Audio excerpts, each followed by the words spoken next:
Neglect starts as an infection, and if you don't take care of it, it becomes a disease. And one neglect leads to another. And the worst of all, when neglect starts, it diminishes our self-worth, our self-confidence, our self-value. It's easy to take the easy option. It's easy to rationalize. If no one around you is living at a high level, no one around you is achieving at the highest level, it might seem okay to take it easy. It's easy to get in a big, average, miserable rut. What's not easy is putting in the work when you don't feel like it. What's not easy is continuing to raise the bar when everyone around you remains the same. Not one's life is ever easy. How did you ever think you were ever going to make any progress? You can make this your time. You can take control of the life you want to live. Have the authority to know what you need to change, to know how to change, and then to take action. Have discipline for yourself into progress. Switch your routine. Good people can't really handle them on the level that someone who's great is. So you're praying for greatness and a problem comes and you're running from the problem. You don't understand that it is in solving the problem that you become wealthy. You don't understand that when you solve that problem, you solve something that 2 other million people couldn't solve. And so once you solved it, that solving the problem elevated you. There's so much knowledge out there, so much information, so many ways to get better. And we make so many mistakes. We're the product of our mistakes. And oftentimes the lesson is sitting there right in front of our face. It's there to be learned, but we miss it, or we don't pay attention to it, or we think we know better until it punches us in the face. Be confident in your ability to overcome any challenge that comes your way. Why? Because your level of confidence is going to determine what you strive for. If you don't have confidence, what you'll do is you'll see something that you want, but you won't go for it because you'll tell yourself, I'm not cut out for this. I'm not good enough for this. I don't speak well enough for this. I'm not credentialed enough, or I'm not qualified enough. And what you're doing is holding yourself back. Think about how can you do something different? We decided to take a risk and be different. So how can you be different in your category, in your career, in your field of interest, whatever you're doing? How can you purposefully choose to evolve and do something different? Because that's a risk. And sure, not all risks are rewarded, but I'll tell you what's never rewarded: stagnation. One of the things that we must do is that we must be involved in working on achieving self-mastery. You must work on yourself continuously. Never be satisfied with yourself. If you can't fly, run. If you can't run, walk. If you can't walk, crawl. But by all means, keep moving. Part of the reason that people go watch anti-heroes and villains is because there's a part of them crying out for the incorporation of the monster within them, which is what gives them strength of character and self-respect, because it's impossible to respect yourself until you grow teeth. And if you grow teeth, then you realize that you're somewhat dangerous, or maybe somewhat seriously dangerous, and then you might be more willing to demand that you treat yourself with respect and other people do the same thing. And so that doesn't mean that being cruel is better than not being cruel. What it means is that being able to be cruel and then not being cruel is better than not being able to be cruel. Because in the first case, you're nothing but weak and naive. And in the second case, you're dangerous, but you have it under control. And a lot of martial arts concentrate on exactly that as part of their philosophy of training. It's like, we're not training you to fight. We're training you to be peaceful and awake and avoid fights. But if you happen to have to get in one, and I guess the philosophy also is that if you're competent at fighting, that actually decreases the probability that you're going to have to fight, because when someone pushes you, you'll be able to respond with confidence And with any luck, and this is certainly the case with bullies, with any luck, a reasonable show of confidence, which is very much equivalent to a show of dominance, is going to be enough to make the bully back off.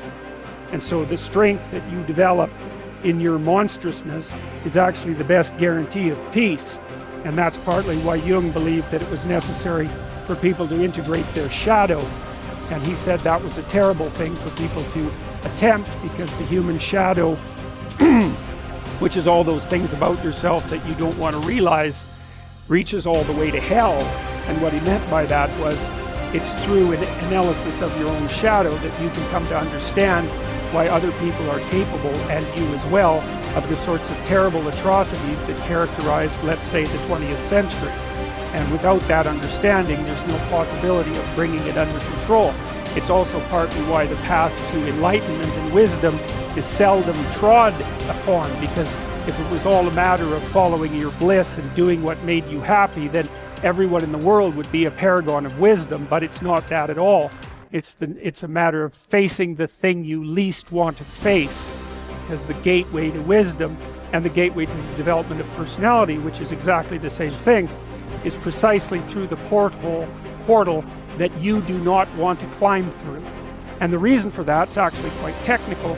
This is a Jungian presupposition too, is that, well, there's a bunch of things about you that are underdeveloped, and a lot of those things are because there's things you've avoided looking at because you don't want to look at them, and there's parts of you you've avoided developing because it's hard for you to develop those parts. And so it's by virtual necessity that what you need is where you don't want to look, because that's where you've kept it.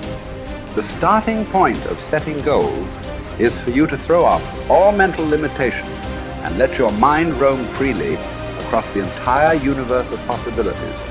Your primary job at the beginning is to allow yourself to dream big dreams and determine exactly what it is you want out of life, in every area and in every dimension.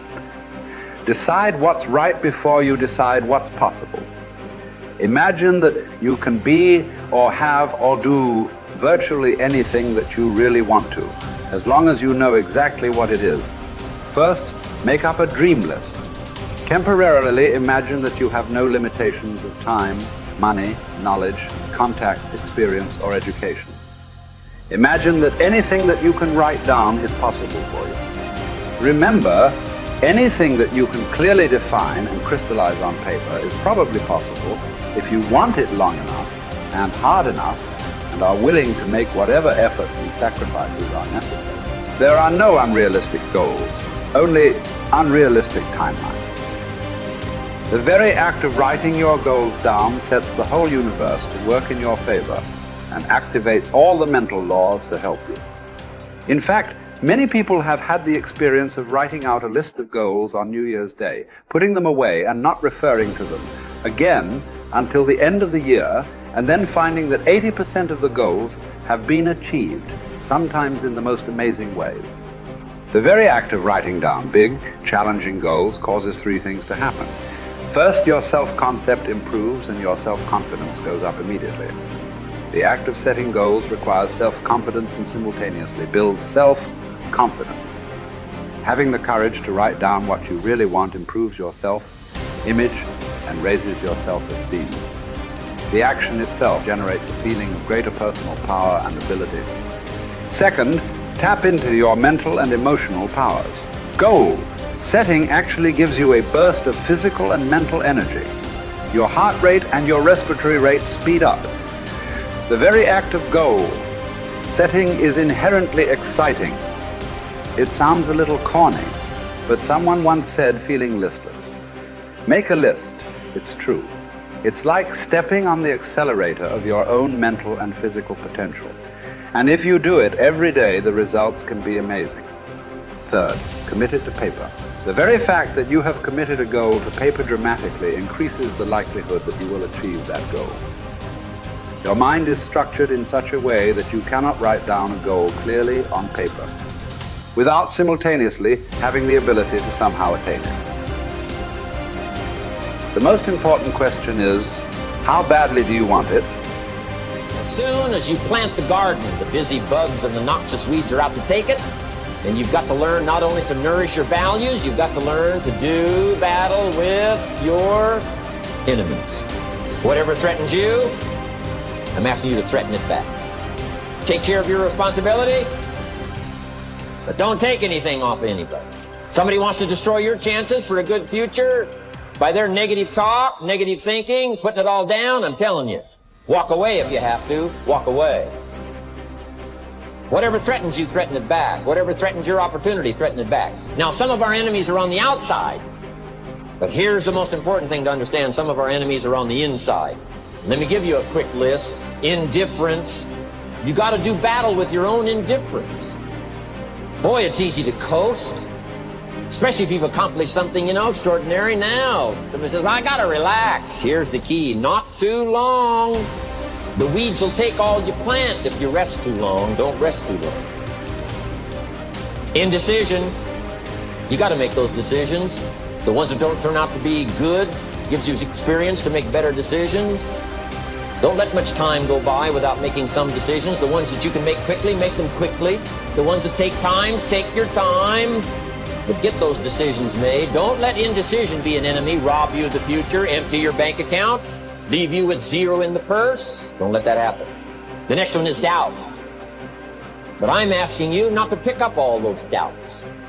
I'm asking you to have some faith. Have some courage, believe, drive your doubts into a small corner. Don't let them loose like a mad dog, drive you into a small corner. Don't doubt the future. Don't doubt the possibilities.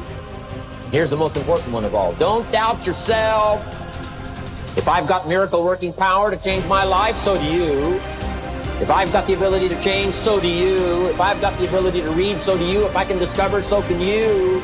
If I can grow, you can grow. If I can develop, you can develop. If I can get an invitation like I got 6 years ago, help take something around the world, so can you. If I can stand on this platform, Idaho farm boy raising obscurity, so can you. I'm asking you, don't sell yourself short.